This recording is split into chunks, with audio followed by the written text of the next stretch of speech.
Hello friends, welcome to English literature friends. जैसा कि आपको पता है कि हम टीजीटी पीजीटी एचटीएस एग्ज़ाम की प्रिपरेशन कर रहे हैं, तो फ्रेंड्स उसी में हम हमारी जो इंग्लिश पेडागोजी है उसको डिस्कस कर रहे हैं। तो फ्रेंड्स हमने जो इम्पोर्टेंट हमारे टीचिंग मेथड थे वो हमने डिस्कस कर लिए हैं। आज की जो क्लास है उसमें जो हमारे रिमेन्स टीचिंग मेथड हैं, मीन्स जो मेथड हमारे काफ़ी कम पूछे जाते हैं या फिर हमारे माइनर हम मेथड्स कह सकते हैं, जो कि हमारे सिलेबस में ऐड किए गए हैं। तो फ्रेंड्स वैसे तो हमने डिस्कस कर लिए हैं जो भी हमारे मेजर टीचिंग मेथड हैं। तो फ्रेंड्स इस क्लास में ये क्लास हमारी लास्ट क्लास होगी जो कि टीचिंग मेथड से रिलेटेड होगी। उसके बाद हम जो अप्रोचेज हैं उनको डिस्कस करेंगे।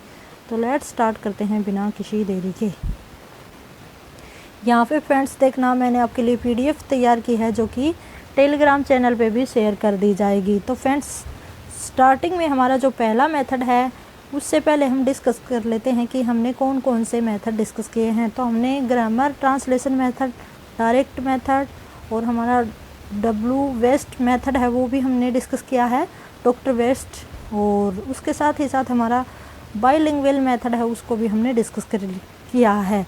तो यहाँ पे फ्रेंड्स कुछ और 5-6 ऐसे मेथड हैं जो कभी कभार आपसे पूछ लिए जाते हैं। तो फ्रेंड्स उसमें हमारा पहला मेथड रहता है audio lingual method. Audio lingual method है, इसको हम न्यू की मेथड भी कहते हैं और आर्मी मेथड से भी जानते हैं। ठीक है फ्रेंड्स, अब आपसे पूछ लिया जाए कि आर्मी मेथड है वो कौन सा मेथड है, तो उसमें आपको जो हमारा ऑडियो लिंगुअल मेथड है उसी को हम डिस्कस करेंगे। तो फ्रेंड्स कुछ की फैक्ट हैं जिनको जानना आपके लिए काफ़ी ज़रूरी है। तो फ्रेंड्स यहाँ पे देखना, यह है जो मेथड होता है ये व्यवहारिस्ट यूँ नहीं आएगा यहाँ पे ये जो हमारी व्यवहारवाद थी उस थ्योरी के ऊपर ये बेस्ड है। मीन्स जो हम एक्टिविटीज़ के थ्रू जो बिहेव में हम सीखते हैं उसी से हम अच्छे से हमारी जो टारगेट लैंग्वेज है उसको कवर कर पाएंगे। तो यहाँ पे जो हमारा मेथड है उसका अगर हम बात करें तो सबसे बड़ा उसका फैक्ट रहता हो क्या रहता है फ्रेंड्स, इसमें जो सीखा जाता है वो रीइंफोर्समेंट से सीखा जाता है। मीन्स अगर बच्चे के ऊपर या कोई भी लर्नर है उसके ऊपर अगर हम नेगेटिव रीइंफोर्समेंट डालते हैं, ठीक है, तो वो जल्दी से सीखता है। कहने का मतलब क्या है, जब तक हमें ज़रूरत नहीं होगी, जब तक हमारे पीछे कोई हमारा गोल है वो काम नहीं करेगा, तब तक हम कोई भी चीज़ सीखते नहीं हैं।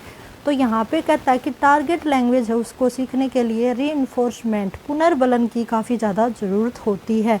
जैसे कि हम देखते हैं कि आर्मी में जो सोल्जर होते हैं उनको जब ट्रेंड किया जाता है तो उनके ऊपर काफ़ी ज़्यादा नेगेटिव रीइंफोर्समेंट डाला जाता है जिससे वो अच्छी तरह ट्रेंड हो जाते हैं। तो इसीलिए इसको आर्मी मेथड कहा गया है। Focus on specific grammar teaching, यहाँ पे जो हमारी टीचिंग है वो ग्रामर बेस्ड होती है, जबकि हमारा डायरेक्ट मेथड था उसमें फंक्शनल ग्रामर काम करती है, लेकिन यहाँ पे जो रूल वेस्ट जो ग्रामर होती है उसके ऊपर फोकस किया जाता है। ये आपको पता होना चाहिए क्योंकि करैक्टरिस्टिक्स से काफ़ी क्वेश्चन है वो पूछे जाते हैं।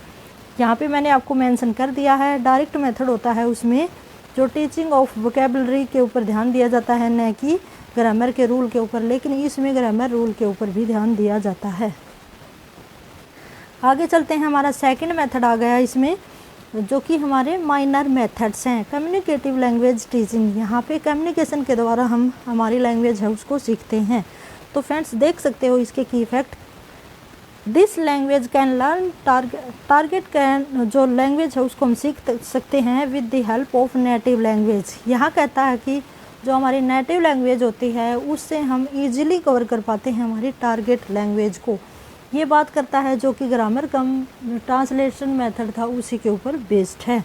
Emphasis on the use of language for meaningful purpose in authentic system, फिर वही बात है फ्रेंड्स, इसमें भी जो authentic system means meaningful structure के ऊपर जो सेंटेंस होते हैं उनका मीनिंग निकलना चाहिए और वो कैसे होना चाहिए, जो कि ऑथेंटिक सिचुएशन के हिसाब से बिल्कुल ऑथेंटिक होना चाहिए। अब देखना फ्रेंड्स, इसके मीडियम ऑफ कम्युनिकेशन बताए गए हैं, या हम कह सकते हैं कि सोर्स ऑफ कम्युनिकेशन बताए गए हैं कि एक सेंडर होता है वो अपने लिसनर तक बात को कैसे पहुंचाता है। लिसनर तक कैसे बात पहुंचाएगा, ईमेल से, फ़ोन से, इंटरनेट से, मीडिया से, टीवी से, उसको पता चलता है, उससे भी वो कन्वर्सेशन सीख लेता है। जैसे हम देखते हैं कि जो टीचिंग, जहाँ हम स्पीकिंग कोर्स करते हैं तो वहाँ बोला जाता है कि आप इंग्लिश मूवीज़ देखिएगा, या फिर आप एक दूसरे से फ़ोन पे इंटरेक्शन करिएगा, ईमेल भेजिएगा, तो उससे आपकी जो लैंग्वेज है उसके ऊपर पकड़ है वो बहुत अच्छी हो जाती है। तो मैसेज कर सकते हैं, अनाउंसमेंट कर सकते हैं, न्यूज़ देखने से, राइटिंग, वेब और रीडिंग से हम हमारी जो लैंग्वेज है, हमारी जो कम्युनिकेशन स्किल है, टारगेट लैंग्वेज सीखने की जो स्किल है उसको और अच्छी तरह इम्प्रूव कर सकते हैं। तो फ्रेंड्स ये बताया है इन्होंने, ये डायग्राम के थ्रू मैंने समझाया है कि कैसे लिसनर तक अपनी बात पहुंचा सकता है। अब देखना फ्रेंड्स, ये जो मेथड है हमारा कम्युनिकेशन, ये फंक्शनल ग्रामर के ऊपर जोर देता है, जैसे कि हमारी डायरेक्ट मेथड में था।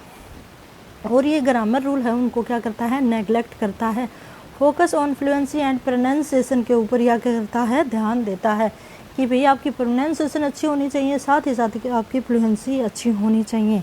अब आता है हमारा थर्ड मेथड, जो कि है टास्क बेस्ड लर्निंग। यहाँ पे टास्क बेस्ड लर्निंग है, इसको हम प्रोजेक्ट लर्निंग या प्रोजेक्ट मेथड कह सकते हैं, इंक्वायरी बेस्ड लर्निंग कह सकते हैं। ये फ्रेंड्स काफ़ी ज़्यादा ये पॉपुलर है आज के टाइम में। जैसे हमने देखा था थॉर्नडाइक का, जो हम अभ्यास से जो हम चीज़ सीखते हैं, जो कि हम प्रैक्टिस से जो चीज़ सीखते हैं, डूइंग बाय लर्निंग या लर्निंग बाय डूइंग हम करते हैं कि भाई करके सीखना, तो उस मेथड के ऊपर जोर दिया गया है। और ये काफ़ी ज़्यादा पॉपुलर ये मेथड रहता है आज के स्कूल्स में। In this method teacher said relevant and exciting task. यहाँ टीचर क्या होता है, वो एक गार्जियन होता है, गाइडेंस करता है वो, और साथ ही साथ काफ़ी ज़्यादा मदद करता है, फैसिलेटर होता है फ्रेंड्स, ठीक है। और वो क्या करता है, by asking question and problem solving, इस तरह की क्या देता है, टास्क देता है, और फिर बच्चों की हेल्प करता है, उनकी टेस्टिंग करता है, मेजरमेंट करता है, आउटपुट देता है। तो ये टास्क बेस्ड लर्निंग है, ये लर्निंग बाय डूइंग के ऊपर ही बेस्ड है। There task in English language, ये इस तरह के टास्क देता है। स्टूडेंट रिक्वायर टू कंप्लीट, और स्टूडेंट को वो टास्क है वो कंप्लीट करनी होती है। टीचर इज मियर फैसिलेटर, यहाँ पे टीचर होता है वो एक फैसिलेटर होता है। आगे आता है हमारा फोर्थ मेथड रहता है लेक्सिकल अप्रोच। लेक्सिकल अप्रोच क्या होती है, ये माइकल लेविस के द्वारा दी गई है, अर्ली 1990 में दी गई है, बेस्ड ऑन आइडियाज़। यहाँ पे जो हमारे जो इनर थॉट होते हैं उनसे हम अपनी अप्रोच लगाते हैं, और यहाँ पे जो सेंटेंस होते हैं फ्रेंड्स उनको क्लासेज में सिखाया जाता है। और साथ ही साथ इसमें क्या होता है फ्रेंड्स, इसमें जो फ्रेजेज होते हैं और जो हमारा चंक होते हैं, ये क्या होते हैं कि जो सेंटेंस होते हैं उसमें हम कुछ पार्ट्स बोल के, जैसे हम फ्रेज बोल के हम अपना काम करते हैं, हम अपनी लैंग्वेज को इम्प्रूव करते हैं। और जो फ्रेज होते हैं उनका क्या होता है, जो भी सेंटेंस हम बोलते हैं, नए नए सेंटेंस बनाते हैं, तो उनका मीनिंग होना काफ़ी ज़्यादा ज़रूरी है। तो ये इसमें दिया गया है फ्रेंड्स। अब आगे चलते हैं हमारी फिफ्थ मेथड के ऊपर, an eclectic method. An eclectic method क्या होता है, ये हमारा ट्रेडिशनल मेथड है, कंप्यूटर बेस्ड ये हमारी लर्निंग है आज के टाइम में। और क्या कर दिया गया फ्रेंड्स, पहले ट्रेडिशनल मेथड था, अब इसका रिन्यूएशन कर दिया है, रिन्यूअल कर दिया है, और अब ये कंप्यूटर बेस्ड हो गया है। इसमें हमारी चारों स्किल है उनके ऊपर ध्यान दिया जाता है, रीडिंग, राइटिंग, स्पीकिंग और लिसनिंग। हम देखते हैं कि जो हमारा डायरेक्ट मेथड होता है उसमें जो हमारी राइटिंग स्किल है या रीडिंग स्किल है उसके ऊपर ध्यान नहीं दिया जाता, जबकि हमारा जो ग्रामर कम ट्रांसलेशन मेथड है उसमें हमारे स्पीकिंग प्रोनाउंसिएशन के ऊपर ध्यान नहीं दिया जाता, लेकिन इसमें चारों जो हमारी स्किल्स हैं उनके ऊपर ध्यान दिया जाता है। प्रॉब्लम सॉल्विंग ये हमारा मेथड होता है, testing is the part of this method. और इसके लास्ट में जो टीचर होता है या जो टास्क देने वाला होता है वो क्या करता है, उसका इवैल्यूएशन करता है, उसकी टेस्टिंग करता है। अब चलते हैं हमारे लास्ट मेथड के ऊपर, जो कि टोटल फिजिकल रिस्पॉन्स मेथड है, TPR नाम से इसको जाना जाता है। What is TPR? तो TPR क्या होता है, टोटल फिजिकल रिस्पॉन्स मेथड। यहाँ पे हमारा लर्नर होता है वो फिजिकल एक्टिविटीज़ से अपनी लैंग्वेज को सीखता है। टारगेट लैंग्वेज होती है उसको फिजिकल एक्टिविटी और आपका जो एनवायरनमेंट होता है उससे सीखता है। फोकस ऑन वोकेबलरी, यहाँ पे वोकैब के ऊपर काफ़ी ज़्यादा फोकस किया जाता है। प्रोनाउंसिएशन के ऊपर, फ्लुएंसी के ऊपर भी ध्यान दिया जाता है। ऑल्सो फोकस ऑन सीटिंग, और इस मेथड से हम अपनी जो सीटिंग पावर होती है, सीटिंग स्किल होती है, उसको हम इम्प्रूव कर सकते हैं। जैसे फ्रेंड्स हम देखते हैं कि ड्रामा वगैरह में जो हमारे डायलॉग बोले जाते हैं, उनसे हमारी लैंग्वेज, जो टारगेट लैंग्वेज है, उसको सीखा जाता है। तो फ्रेंड्स इसी के साथ हमारे जो कंप्लीट टीचिंग मेथड हैं वो हमने कंप्लीट कर लिए हैं। और आपके साथ अब हम हमारा जो नेक्स्ट टॉपिक रहेगा वो रहेगा अप्रोचेज ऑफ टीचिंग इंग्लिश। तो फ्रेंड्स इसी के साथ have a good day and best of luck.